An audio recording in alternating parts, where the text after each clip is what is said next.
बेटों ने बाप के ओहदे से खूब लुत्फ उठाया। कहते थे, हमें क्या फिक्र है, हमारा बाप मेजर जनरल है, हमारे काम खुद बहुत बनेंगे।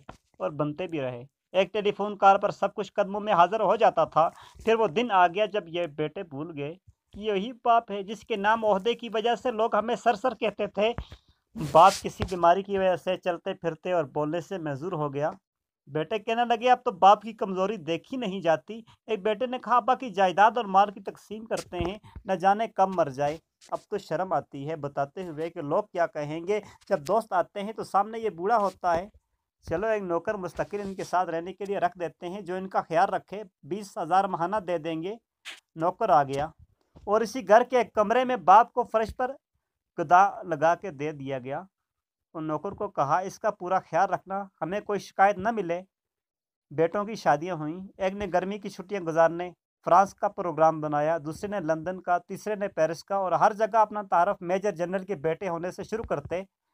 नौकर को ताकीद की कि हमारी 3 माह के बाद वापसी होगी, तुम बाबा का पूरा ख्याल रखना और वक्त पे खाना देना। जी अच्छा साहब जी। सब चले गए।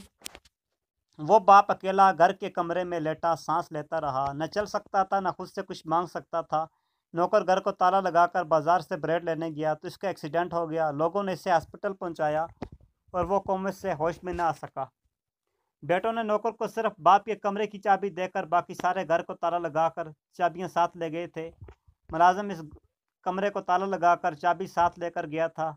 अभी वापस आ जाऊंगा। अभी बूढ़ा रिटायर मेजर जनरल कमरे में लाक हो चुका था और वो चल फिर नहीं सकता था, किसी को आवाज़ नहीं दे सकता था। लिहाजा 3 माह बाद जब बेटे वापस आए और ताला तोड़कर कमरा खोला गया तो लाश की हालत वो हो चुकी थी जो तस्वीर में दिखाई दे रही थी। मोहतरम ख़वातीन व हज़रात, इबरत का मकाम है ये वाक़या।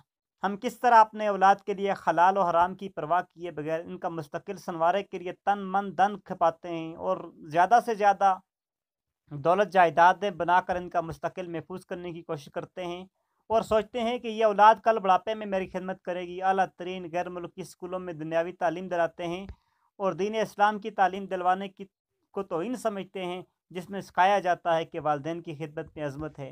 हर इंसान जो होता है इसी का फल पाता है। हमें भी सोचने समझने की अशद ज़रूरत है। हम अपनी औलाद को क्या तालीम दिलवा रहे हैं, कहीं हमारा हाल भी ऐसा तो नहीं होने वाला। सोचिएगा ज़रूर। जज़ाकल्लाह खैर वक्सल जज़ा। ये एक हकीकी वाक़ये की तस्वीर है। नाज़रीन, इसको ज़रूर शेयर कीजिएगा ताकि इसकी वजह से हम अपने वालिदैन के फर्माबरदार बन जाएं। आने वाली नस्लें वालिदैन का हकूक़ का ख्याल रखने वाली और उनका फर्माबरदार बन जाएं। वालिदैन के हकूक़ को पूरा करें, अज़ीज़ों और रिश्तेदारों के हकूक़ को पूरा करें और हकीकी मानों में हम ऐसी औलाद कहलाएं कि जो वालिदैन के हकूक़ का वाकई ख्याल रखती हैं, उनके हकूक़ को पामाल नहीं करती। तो नाज़रीन, ये वीडियो अगर आपको अच्छी लगी तो इसे लाइक और शेयर ज़रूर कीजिएगा। और अगर अभी तक आपने हमारे चैनल रोशनी की उम्मीद को सब्सक्राइब नहीं किया तो इसे सब्सक्राइब कर दीजिएगा और साथ वाले बेल आइकन के बटन को भी ज़रूर दबाइएगा ताकि हमारी हर आने वाली वीडियो से आप मुस्तफ़ीज़ हों, आप फ़ायदा उठाते रहें। क्योंकि नेक्स्ट भी मैं ऐसी ही वीडियो लाने वाला हूँ जो हकीकत में हमारी ज़िंदगी का रुख बदल सकती हैं। तो मिलते हैं नई